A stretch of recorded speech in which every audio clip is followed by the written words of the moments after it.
Zed Nasheet. Zed Nasheet. Zed Nasheet. Good morning, Zed. We'll ask you, Zed. I'd like to thank Zed today. Zed, we are stoked. You're a legend, Zed. He is world class. For Zed Nasheet, selling is simply second nature. Now, the Melbourne-based real estate agent. Well, he's the real estate agent whose videos are shaking up the property game.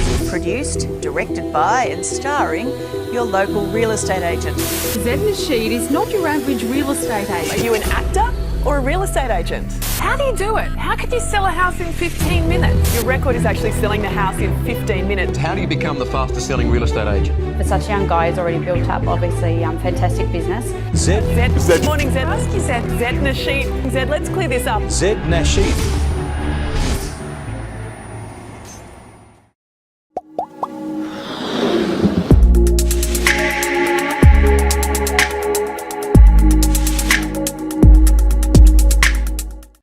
Hey legends, welcome to another YouTube interview series with Ishraj, where we tell you the stories and life lessons of world's top 1% people and entrepreneurs. Today, the guest I'll be interviewing is an amazing man and probably one of the fastest, if not the world's fastest, selling real estate agent I've come across in my life. Owner of his own agency and a Lamborghini, and that too at only 29 years old. A true game changer in the real estate world, where he's also broaching his acting talents and creating a new breed of real estate television star in Australia with his web series just listed by Zed.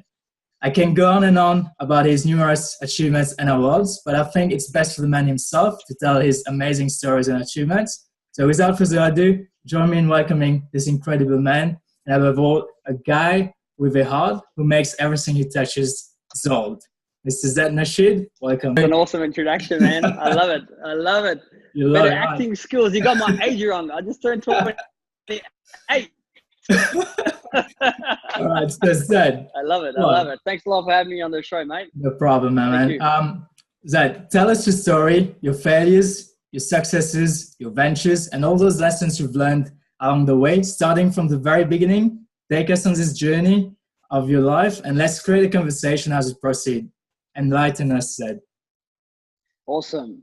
At the age of 12 and a half, I came to Melbourne with no English. The only thing I knew was hi, that, beautiful word, people love it, So I thought that I learned that at a very young age. 12 and a half years old, started selling hot dogs at the age of 14 outside nightclubs in Melbourne. And I was meant to sell those hot dogs for $4.50. I ended up selling for $15 because that's when I learned to upsell. And I was reading a book called How to Sell Anything to Anyone Out There. And to me, I learned so much of that book. So I started upselling those hot dogs. And, there's saying that the more you learn in life, the more you earn financially, physically, mentally, So I love reading books. I read a lot of books at the age of 14. I had no idea what I wanted to be in my life.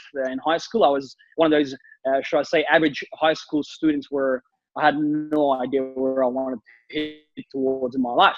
So I started selling hot dogs. I did really well. Then I got a pretty bad into school back in year 12, and my parents were impressed. But I always knew that I wanted to be in business, because when you're in business, you can sell the whole world. And you know what? The sky's the limit in business, because the harder you work, the more money you make, correct? So 14, selling hot dogs to Telstra to real estate. In the last 7.5 years, I've been doing real estate. And I'm here to sell the whole world. I want to sell the world. Sell me this pen. I'll sell the world. That's amazing. Don't worry about selling the pen. I'll sell you. All right, Zed. Why are you here, Zed? What's your purpose in life? Like, what drives you? And what advice do you have for someone having difficulty finding that drive, that life purpose? A lot of people have this difficulty in finding that life purpose, and it may take them a lot of years to find this drive. And then there are lucky few who find this drive very early in their life, and that comes along with a lot of difficulties that we go through as well. But it's all about us seeing the dots connecting when we look backwards rather than seeing them when we look forward. This is what Steve Jobs said, So what sort of advice do you have for them to make that easy for them to find their drive? You know what, the only thing I can tell you right now, I think hunger. Yeah, let's just talk about hunger. Hunger is like built in me. Hunger is built in you. Hunger should be built in everybody out there. I mean, I was born in a third world country myself. I mean, I came from a war-torn background, Afghanistan, where I didn't have many opportunities, in comparison to a lot of people out there that's living a life in the Western world.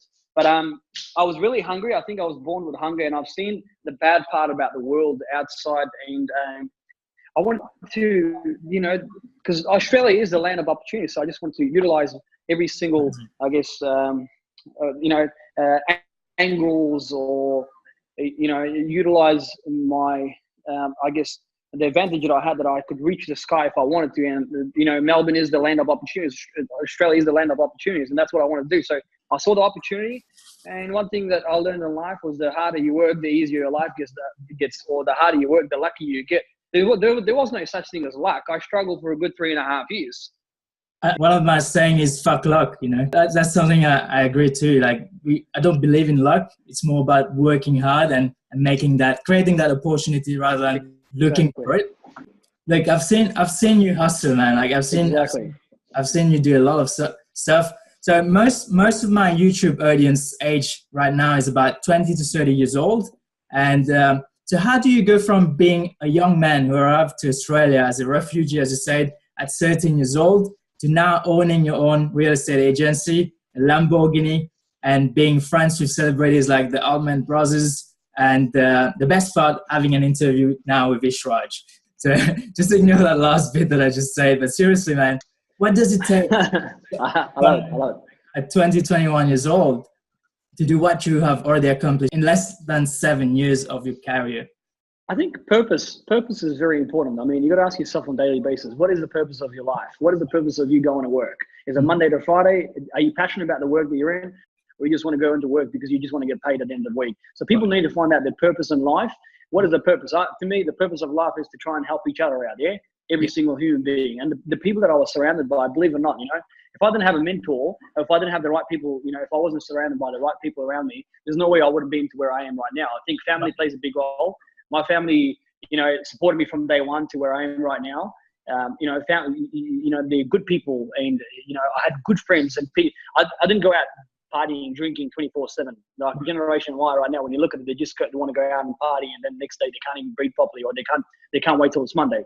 I think surrounding yourself with good people, having goals, realistic goals, is very, very important. Okay, write down exactly what you want out of life. Write it down and have a vision board if you can, because in that way, having a vision board gives you a sense of direction. Mm-hmm. If you have a vision in front of yourself on a daily basis, and that's exactly what I had in my office, even my room, wherever I had it, I could see it in my mobile phone every single day. If I wanted to achieve 20 years sales that month, I was just working out on how to get there. And most people right now, I feel like they just wake up, they have no vision, they have no direction in life, they have no idea where they want to go with their life. Yeah. Right. So I think having a vision is very important. And the only way that you're going to get to your goals right now is if you're working in a factory, wherever you're working right now, bloody hard work pays off. And if you get fired, it's no one else's fault. It's your fault because you're the one that's lazy and sitting on your desk. Mm-hmm. If you're in trouble at work, wherever you are in life, no matter which industry you're in, it is simply your bloody fault because you're lazy. Do not blame others because you're just simply lazy. Yeah. Yeah. You don't want the director or you don't want the boss to come down and have lunch with you because you're like, what are you doing, mate? Mm-hmm. That is your fault. It's no one else's fault. True that. Totally agree with that as well. Always take the blame on yourself rather than blaming someone else to succeed in life. But does it take money to make money, Zed? Like, take us back to the first day when you started your own real estate agency. So did you require that first boost? Did you get that from someone else, or how did you start with your own real estate? And was that do you need that money? I don't think anyone's ever done it before the way I've done it. I didn't have a strategy. I went out to Pancake Parlor. I just got sick of working for someone else and promoting someone else's brand. I was at Pancake Parlor. I was at a restaurant. Next minute, I'm like, you know what? Stuff it. Should I go with a franchise, try and build someone else's name out there? Or is it people that want to buy properties of me? People sell properties with me, because real estate's never ever been about properties. It's about people. People sell with people they like. People buy through people they like. So you got to sound excited, look excited about the product you're selling. So to me, I think it was mainly about me starting up a brand with my own name and leaving a legacy behind so people can look up to you. You can't have anything you want in the world. And right now, I'm nowhere near where I want to be with my goals. In fact, to me, in front of my eyes, I'm going way too slow. I'm going very, very slow with the goals that I have right now. So says the Guinness record holder in the fastest selling real estate agent. Wow. Okay. So what was the first day as a real estate agent like? So when you went out there, you were doing that auction, what was that like? I mean, was that in you, or do you think someone needs a certain skill to get into real estate? I got into real estate when I was quite tough back in 2009. Right. And we used to, my boss was quite strict for me. Shave every single day. Zed, make sure the tires are all the way up, and make sure your car's clean. Make sure your presentation is on point, because you're a young guy and nobody wants to deal with you. And you got to make sure you know what you're talking about. So you just got to practice your pitch 1,000 times before you approach anyone. So I got taught that at a very young age when I was dealing with people. And plus, my older brother is a sales machine. He's just very conservative. He's always just behind the scenes. So he's my biggest mentor. And he charges, but you got to pay for what you get there, correct? First days were a big struggle, but I was just hungry to learn. And the only thing I had was, I think a lot of people just give up because they're not making money. And real estate is the easiest industry to get into and the hardest industry to survive into. You just got to be patient, just like with anything. If you want to buy a restaurant tonight, it's not going to get built up overnight. It takes 5 to 10 years of hard work and effort in providing the right service for you to build up a brand name out there. Just like anything. It took me 7 years to build up a brand. For that. Well, look, I admire people who pushes themselves to the limits and do things differently. But when we talk about real estate, you've just talked about it as well. So we have the idea of this, we have this idea in mind that men are suited, like have your ties and all that sort of things, and straightforward attitude. But how did you come up with the idea of integrating acting into real estate industry? And I must say, this is indeed a game changer, especially in Australia. And you're doing great at that. I've watched some of your just listed by Zed, which I would recommend to anyone watching as well. Thank you. I think no matter which industry you're in, whether you're a PT, whether you're a businessman, any industry you're in, videos are the most powerful tool that you can use, and especially testimonials. People want to see videos. Live videos are a lot more powerful. It reaches out to a lot more people, and that's when they start talking about it. But if you can add a bit of quirkiness into it, it reaches out more people. Like, why do you like going to movies? Because you just want to be happy. Yeah. So you just watch something funny, or you just watch something good. It brings out memories. It creates memories to the buyers. It creates memories to the vendors. And that was the whole purpose. I mean, like, people, they get so nervous when they're buying or selling properties. And the last thing you want to do is even stress them even more. They're already nervous. So if you can add a bit of humor to it, and character into it, it's a massive advantage to the vendors, And I think and if you're not doing videos, to whoever that's watching this video, start doing videos, because they're bloody powerful. They reach out a lot more. Whether you're a PT, don't just talk about yourself. Talk about other people. Let other people talk about you. It's a lot more powerful with videos.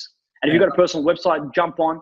Video marketing is the key. True that. Well, I know you don't have much time, Zed, so I'm going to quickly tell you another question. So I would also like to emphasize that there are about $60 trillion in circulation in the world today. Money is right there in front of everyone. But the problem is that people are not aware of it. And they say that you might be at the right place at the right time, but if you're not aware of it, there's no point. It's useless, right? So how can someone increase that awareness, Zed? What do you think they can do to increase that awareness? Probably read books and stuff like that? I think passion, energy. You gotta be energetic in no matter which field you're in. You could be in any field you're in. And, I get a lot of my business, not because I'm a great sales agent. I think people can see the passion in me. People can see the energy in me, the enthusiasm, I sound so bloody passionate when I'm trying to talk about millions, or when I'm talking about 100,000, or if it's $10 million property, whatever it is, that passion is what gets me through the line. Right. Passion, energy, hunger, but you also have to know what you're talking about. Read a lot of books. Attend a lot of seminars, watch a lot of videos, because then you can put your own style into it. I can't be you, Ishraj. You can't be me. I'll have my own style. You have your own style, correct? But you can learn something of you can learn something of me, and I can learn something of you. So the more you learn, the more books you learn. The more books you read, the more you earn. So the more you learn, the more you earn in life. So always be educating yourself, and always be educating your clients. Don't run after money. If you run after value and you give value, don't expect anything back in return. You will receive 10 times more back in return. And that's one thing I do very well. I don't sell the product. I educate them why they should buy it. Wow, that's amazing. I sell the dream. There, guys. You should take notes. Everyone who's watching, take notes. this is the guy who's going far in life. So what are the top 3 books you'd recommend for someone to increase their awareness, probably in real estate or even in life, Zed? I don't read a lot of real estate books. I mainly read how to talk to anyone, and even books meaning like how to step outside your comfort zone. I love reading books like that, and I love reading books like, for instance, let's just say someone's just started from Norway, 0 to 100. Right. That's what I love, because to me that inspires me. Amazing. I don't like reading Donald Trump's books because it's just common sense. He was already born rich, correct? The guy's already born rich. So that's one thing that inspires. That's just a personal thing myself. Right. Me, I like reading inspiring stories, how someone started from 0 to $100 or 0 to $100 million. That's inspiring to me, because like Arnold Schwarzenegger, I went and watched him last week. Right. He had nothing. In movies, and people used to laugh. He took acting classes. He took accent classes. To me that was inspiring. And then he was relating to his kids. He goes, my kids don't have the same hunger because I came here. They're already given everything. You know what I mean? So that hunger is, again, very important. So those are the type of stories that I actually love, and that's something that inspires me. That's the type of books and the videos that I do watch. It's amazing. Who was your mentor? We're talking about Arnold and all that big guy there. I've seen new pictures with Tai Lopez and all that. So who was that guy who inspired you? You mentioned your brother. Who else? And what's the importance of mentors in life for you, though? I think you have to be accountable to someone. You have to be accountable to someone in life, and they give you guidance. These mentors, they actually give you guidance. And you learn. It's not like every seminars that I do attend to, it's not like I learn something new. It's just a refreshment, It just refreshes me. And it's amazing. 100%. Like when I went and saw Arnold, that pumped me up to the next level. He repeated the same thing as he did last year and the year before. Yep. He just keeps repeating the exact same thing, but it's more of a refresher. Even Tai Lopez was talking about how powerful bloody video marketing is, Tai Lopez was just talking about video marketing. That's all he goes. I get half my business, 80% of my business from video marketing. That's how you built up a strong social media brand. Well, they say the rich pay themselves first. Do you pay yourself first, Zed? You know what? I have a very different mentality. And I mean, I've started a business 4 months ago, and we've listed and sold probably close to $110 million right now. I'd say, in the last 4 months. I don't think anyone's ever done it in the country before. The amount of speed that we're going towards, but I feel I haven't been paid a single cent. I don't want to get paid. I feel like I need to feed my staff members. And if I look after my staff members, they'll look after my brand, they'll look after my consumers. I'm more about giving rather than taking, if that makes sense, because I got taken a lot of advantage of. And, there's a lot of directors out there. I think if they are watching this video, always give, stop being selfish, because the more value you give, the more value you'll receive down the track, and don't expect anything back in return. Because if you are giving charity or whatever you're doing, support, don't expect anything back. Just let us sit there, and good karma will come to you. So that impact of income.